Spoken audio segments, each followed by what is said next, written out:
All right, so on the subsystem design,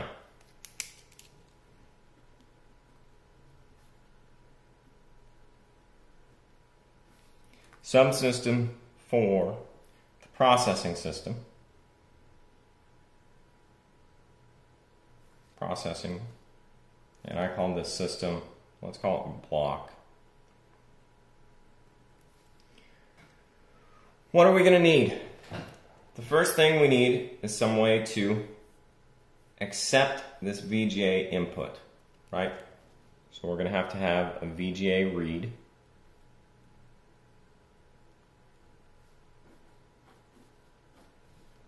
Then where does it need to go? After this, coming out of here, we're going to have pixel, and we're going to have valid. Same that you are doing on your current homework, all right? Now these are going to go into some type of memory. And let's actually call this the pixel buffer.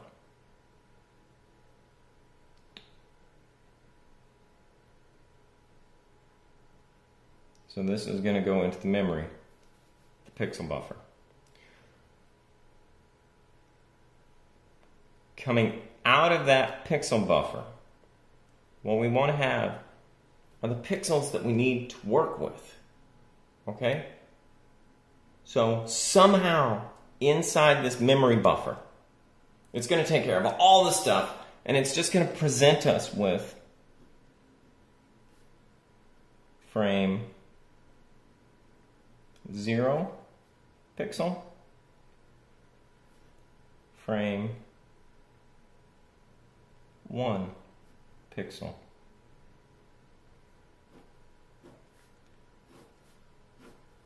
and pixel valid. Does that make sense? So what we have is some intelligent, this isn't just a RAM, this is going to be a subsystem design that we're going to have to step into. It's going to have a controller, it's going to have intelligence, it's going to know as these are coming in, it's going to have enough buffering capacity, and then on the output side, we're just going to have the pixel of the previous frame, the pixel of the current frame, and pixel valid. All right, these are going to go into another block, and this is going to be motion detection.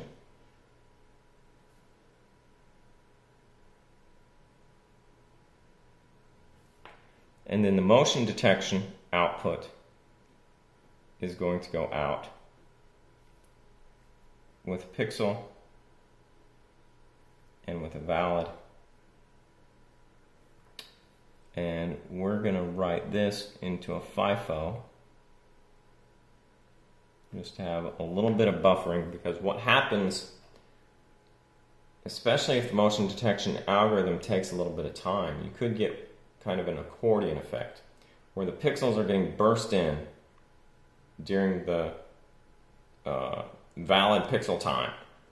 But the motion detection might take a little bit of time to process. It might take more than one pixel to process, one clock to process it. So there's a buildup in the initial memory, and then it reads it out, and then it has to buffer it so that it can then read it out of the other VGA,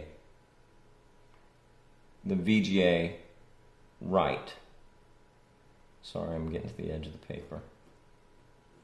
So this is the VGA write. This is going out of the module. This is coming into the module.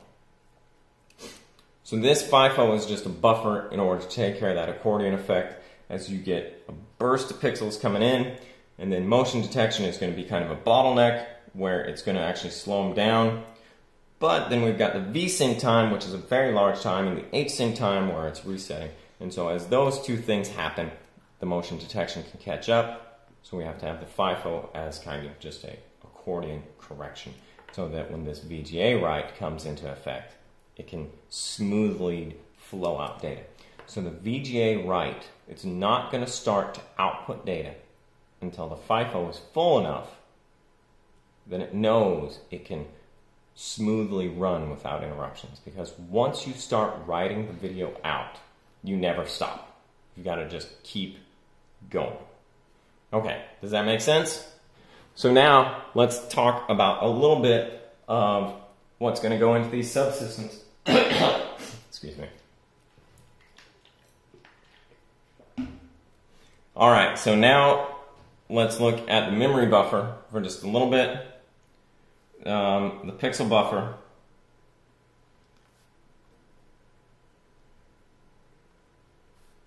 Component.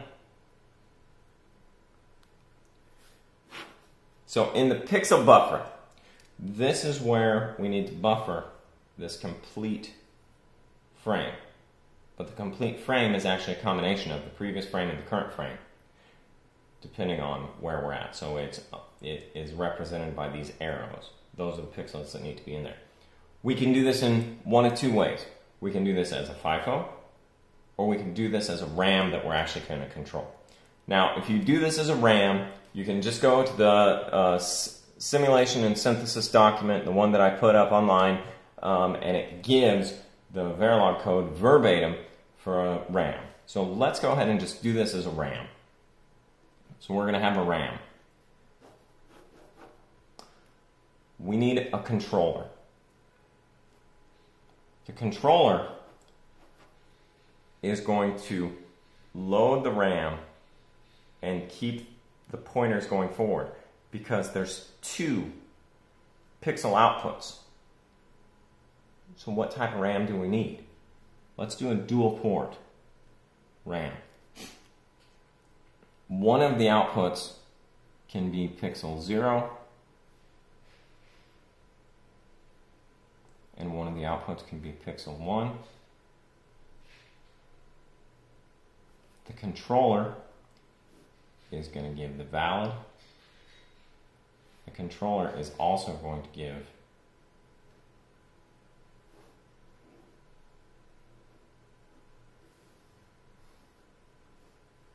the address A, and it's going to give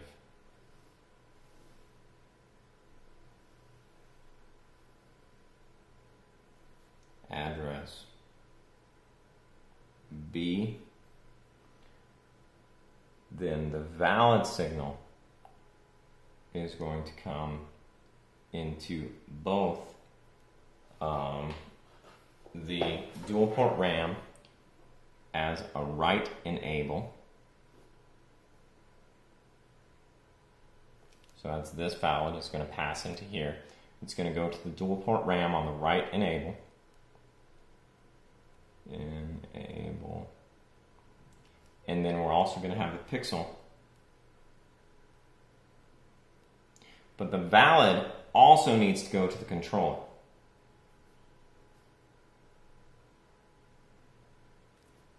So the valid is going to be what's going to increment the counters that are in the controller.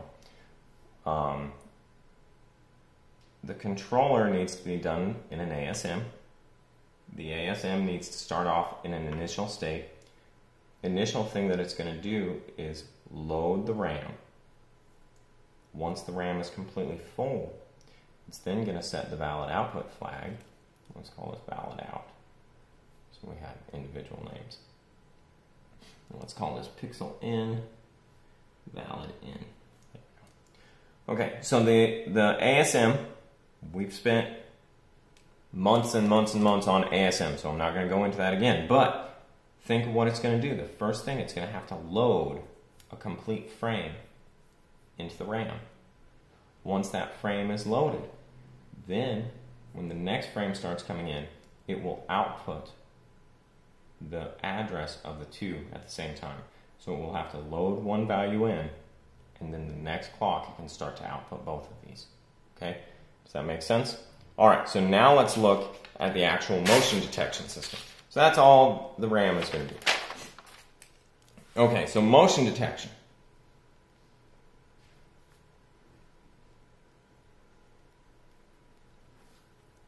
If you think about an image and you think about the gradients that we have been talking about, what we want to do is frame 0 minus frame 1. All right, this kind of makes sense. So let's think about a road. And on the road, we've got a car.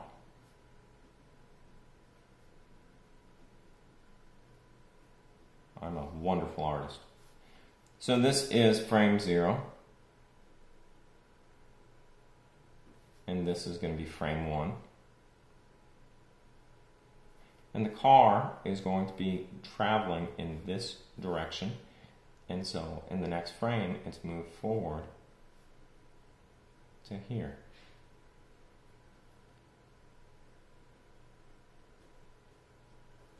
So now if you look at this, there's going to be a couple of things. This car, the body panels of this car are most likely the exact same color, right? But if we draw kind of like a dotted line down, and my cars are different sides, so I'm sorry about that. We can see that there's going to be a little bit of a region of this car where it's overlapping.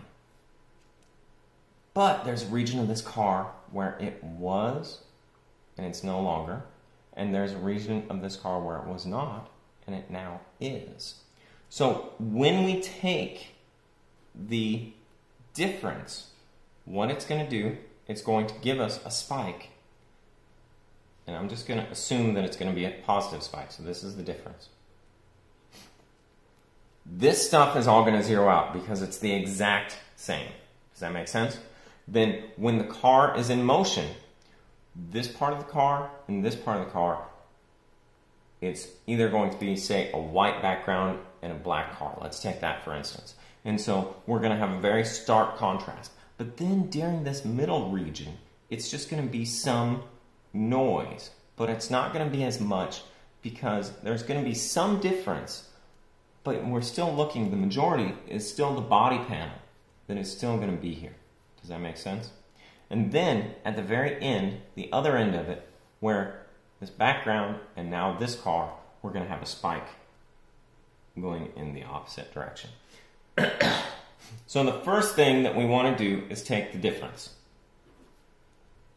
That's going to result in a gradient where we have a spike going positive, we have some kind of grayish area, and then we have a spike going negative. These spikes might be flipped upside down, you know, depending on the way you take the difference, depending on the background of the car, whatever. There's going to be some gradient of change. And then there's going to be some area where it may change, it may not change, and then there's going to be another spike that's positive than a negative. Now, one of the things to consider, these are the same object. So we need to make sure that they are considered the same object. If we're doing an image processing technique on this, and we look at this and we say, oh, okay, I see a positive and I see a negative. Here's two things that are moving. That's wrong.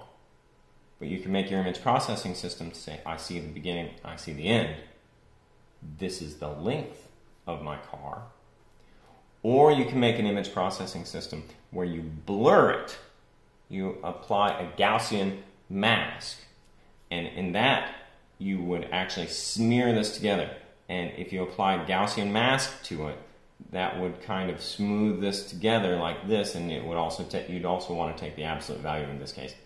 And it would create one big blob. And so it would increase the size of the car, but it would get rid of these two spikes. The other thing that you can do is just consider the positive or the negative gradient. So you don't take the absolute value, you only take the positive values or the negative values. And in that way, you can just take one end of it so you don't get a dual detection. So the first thing you do is a difference. The second thing you do is a choice. You can either do a smoothing filter, smooth filter, and absolute value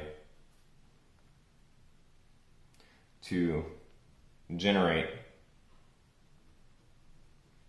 one, and we call these things blobs. When we're doing image processing and you want to find a feature of interest, it's going to be a blob of pixels that indicate something.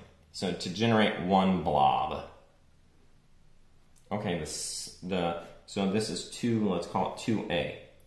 2B, another option. These are options.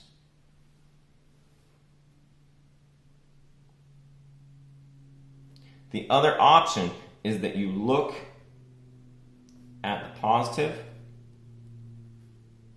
and negative spikes to find the size of the moving object.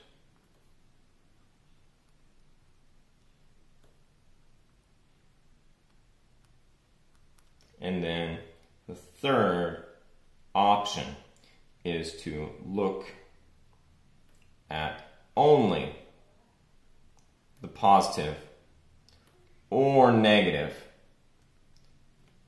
to find the moving object.